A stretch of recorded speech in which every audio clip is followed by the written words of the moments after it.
Boa tarde a todos e todas. Esse é o nosso quinto episódio de Politizando, comemorando um mês que estamos no ar.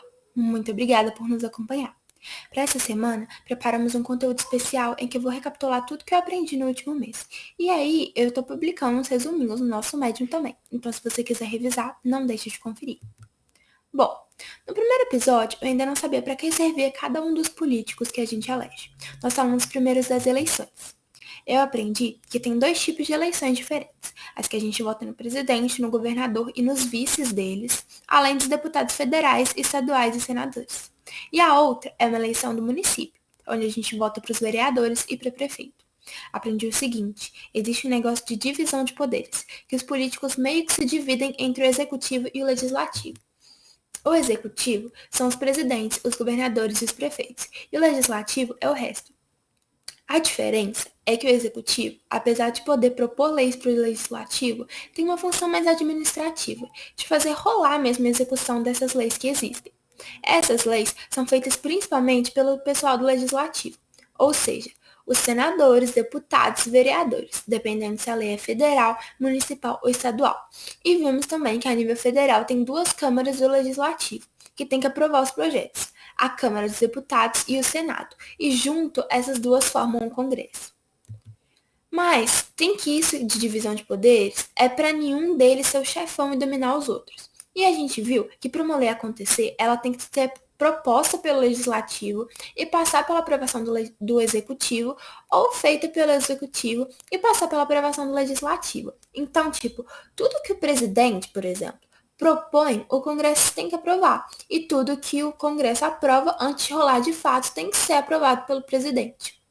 E por fim, vimos que esses candidatos a esses cargos, eles saem de dentro dos partidos políticos, que escolhem as pessoas para concorrer aos cargos. E às vezes, os partidos podem se unir para lançar um candidato só. Isso se chama coalizão. Isso é uma coisa também que a gente viu no episódio 3 sobre o MEC, em que tivemos a participação do ministro do Meio Ambiente, que falou que eles iam flexibilizar as leis ambientais de acordo com ações internas ao executivo, tipo decretos, portarias, umas normas internas que modificam como a gente entende as leis ambientais sem necessariamente alterar a lei, que teria que ser feito com o apoio do legislativo. Nesse episódio sobre o MEC, a gente também falou sobre como funciona o poder do MEC sobre as escolas. Eu pensava que o MEC era tipo diretor mesmo das escolas das universidades federais, mas a gente viu que essas instituições ligadas ao Estado, elas têm seus próprios diretores, suas próprias regras, desde que elas sigam as metas determinadas pelo Ministério, que é coisa do tipo aumentar a alfabetização, o número de pessoas que concluem o ensino médio. Só que o seguinte, o orçamento da educação vem da maior parte do governo federal. É o presidente que determina também a fatia do dinheiro do país que vai para a educação. Então é o MEC que acaba tendo uma importância muito grande para a educação, mesmo nas redes estaduais e municipais. E aí, depois que a gente falou mais sobre a relação entre o executivo e o legislativo, chegou a hora de falar sobre o terceiro poder, que era o que estava faltando, o judiciário, que foi o tema do nosso último episódio. Aí, basicamente, eu não sabia o que era o STF, nem os tais dos ministros do STF. E aí eu descobri que o STF é o Supremo Tribunal Federal, o que quer dizer que ele é um órgão máximo do judiciário. Ou seja, o que o STF fala, todos os tribunais do país têm que obedecer. Porque tem os tribunais com níveis. Então você começa um julgamento no tribunal mais baixo, mas se você perde, você tem o direito de recorrer para tentar um novo julgamento em um nível superior. E no final dessa escada tem o STF, o tribunal mais poderoso. Mas a gente viu que ele só julga uns casos específicos, tipo de pessoas que estão ocupando cargos políticos, e casos em que durante os outros níveis de julgamento falaram que tinha alguma coisa no julgamento que tinha a ver com a Constituição. Por exemplo, você vai e fala que nesse caso está acontecendo uma coisa que fere a dignidade humana. Então, como a dignidade humana é um princípio da Constituição, esse caso pode acabar sendo direcionado para o STF. Mas aí, caso não tenha a ver com a Constituição, esses casos vão para outro tribunal, tipo assim, entre aspas, mais alto, que é o Superior Tribunal de Justiça.